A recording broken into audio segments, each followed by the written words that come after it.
Welcome back. 5:52 now, and the government is launching an investigation involving millions of GM trucks and SUVs. It wants to know why brake lines are corroding, in some cases failing, on vehicles that are just 5 years old.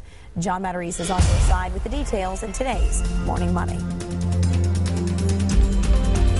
Remember how cars from the 1970s and 1980s would start rusting in just a few years? Well, automakers in the 90s finally improved their rust prevention techniques so that rusty cars became a thing of the past until now.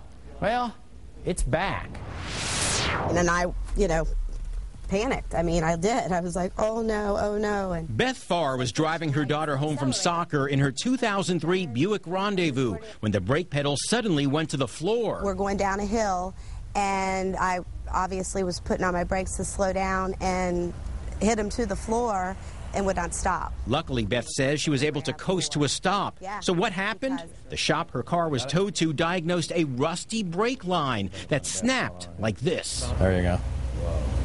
So it just breaks right in half. Beth's case was not an isolated one. The brake line is right over here.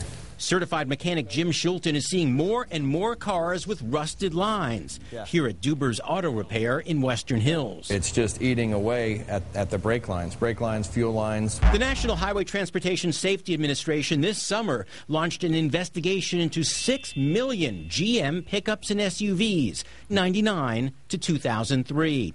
This came after more than 100 reports of brake lines bursting due to rust. GM has not commented, but other automakers have rust issues too. Ford this year recalled thousands of Windstar minivans because their rear axle can rust and snap. Right under there, you can see it. The axle beam goes from wheel to wheel. Your suspension's on each end, and it's split right in the middle from corrosion. The NHTSA wants to know if the problem is cheaper, thinner steel or stronger road salt in northern states. Trucking organizations and mechanics are questioning the liquid salt brine now sprayed onto roads, saying it sticks to cars more than granular salt. State transportation departments deny it's more corrosive. But mechanics suggest washing your car's underbody frequently in the winter if roads are salt covered. Meantime, if you drive a 99 to 2003 GM truck or SUV like Beth, have a mechanic inspect the brake lines because failure can come without warning. No warning whatsoever. No light came on, nothing.